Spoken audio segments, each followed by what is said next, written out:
As everyone continues not to care about the second season of Star Trek Discovery, we continue to get stories that make us shake our heads in disbelief. Today we're looking at an article from NBC News. Given that NBC is a competitor of CBS, one can only think that they released this article in an attempt to sabotage Season 2. Well, NBC, you needn't bother, as Kurtzman and friends are doing a pretty good job of that themselves. The title of this masterwork of crap should tell you all you need to know. Star Trek Discovery keeps progressive view of the future in the Trump era. Because remember folks, Orange Man bad. The future looks bright, depending on a sci-fi fan's political persuasion. Well, this sounds like it's going to be fun. Star Trek Discovery returns for a second season on CBS All Access on Thursday, hurtling at warp speed towards cancellation.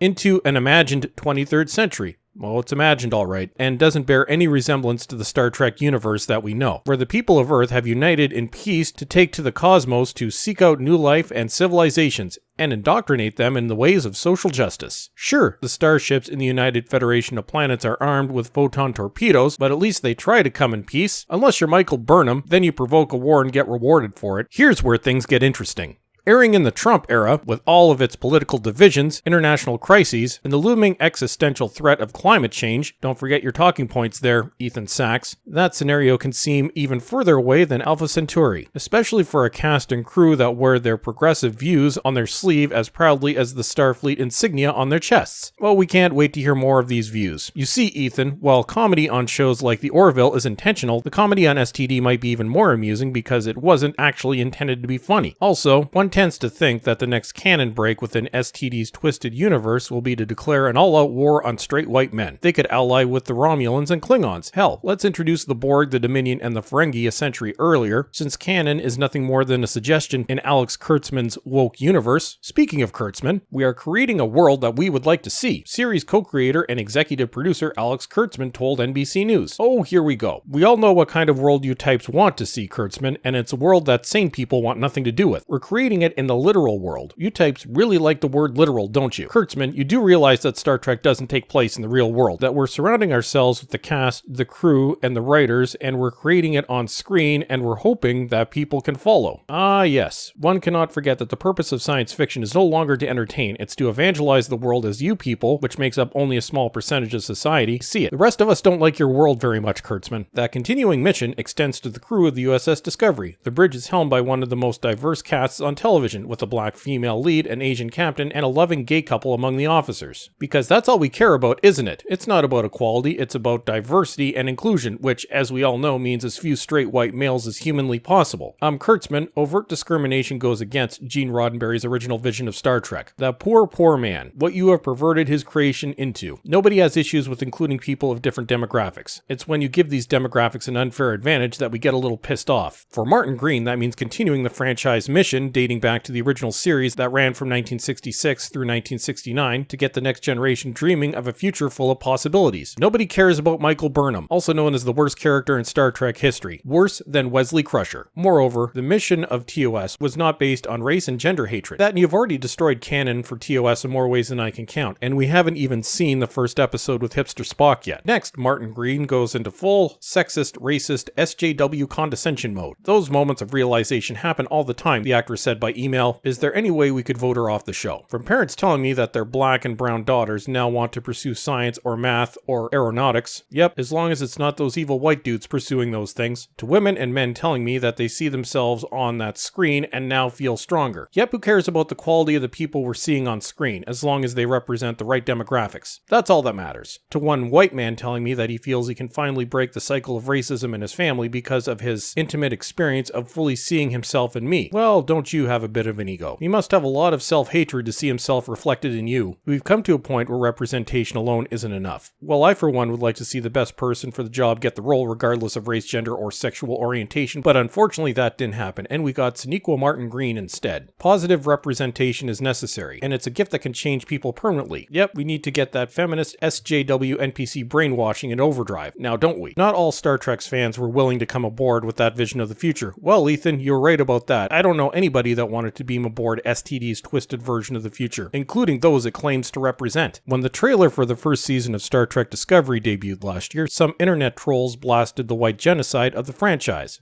No. We blasted it because it looked terrible, and because we could see that wokeness was being put before everything else. The spirit of Star Trek is one of inclusion, of universality, and equality, said Martin Green. I've said this before. It seems antithetical to embrace Trek without embracing that. Well then, perhaps you should drop the propaganda and discriminatory talking points. But what can really gall more conservative sci-fi lovers is not the diversity of the cast, but what they perceive as the lack of diversity of ideals. Well, we prefer true diversity, where everyone is given an equal chance, rather than forced diversity where only certain people are given a chance. As for ideals, we are fully aware of what kind of ideals you evangelize, and we reject them wholesale. In Hollywood, whenever there is an obvious message in the story, it will almost always be left of center, said Christian Toto of HollywoodInToto.com, whatever the hell that is.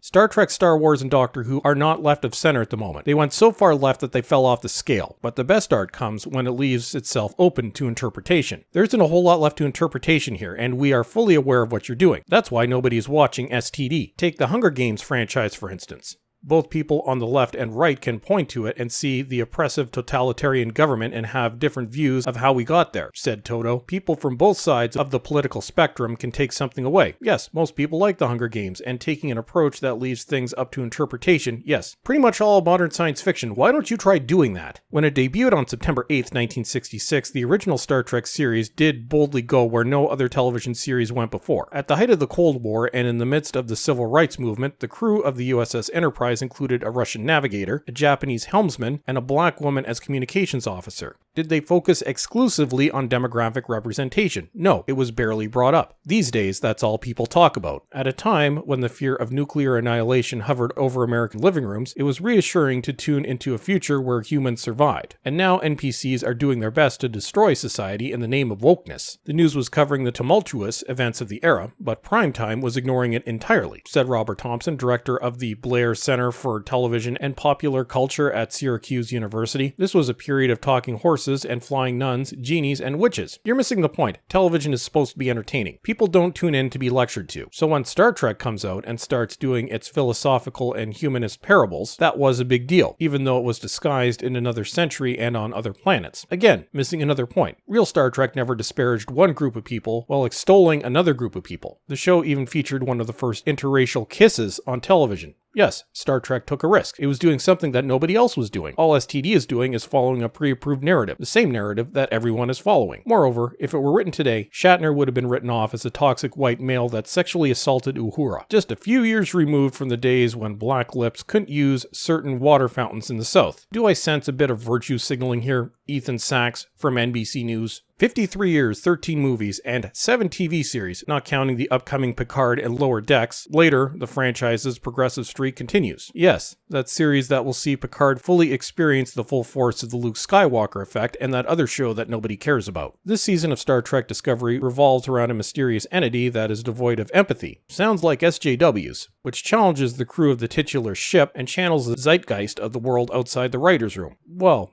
doesn't that just sound like it's going to be a load of fun? Actually, it sounds like a load of shit. I think that the world as it is inspires us, that what we're doing on Star Trek is not just storytelling, it's a mission. Oh, we know you have a mission, Kurtzman. Nobody is doubting that. That so much of what people can do when they go online is be incredibly painful and so deeply negative, and it speaks to the many, many challenges that we face as a race right now.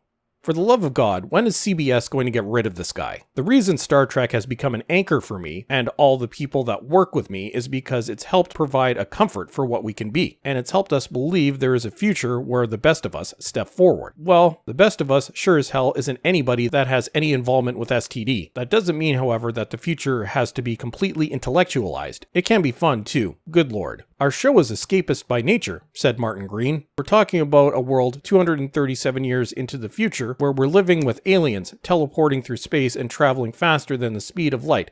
Shut up, Green. You have to escape to even suspend your disbelief and go on the journey. Well, I, for one, am still in disbelief over what has happened to the Star Trek universe. And that's it for today. Don't forget to subscribe and follow me on Twitter.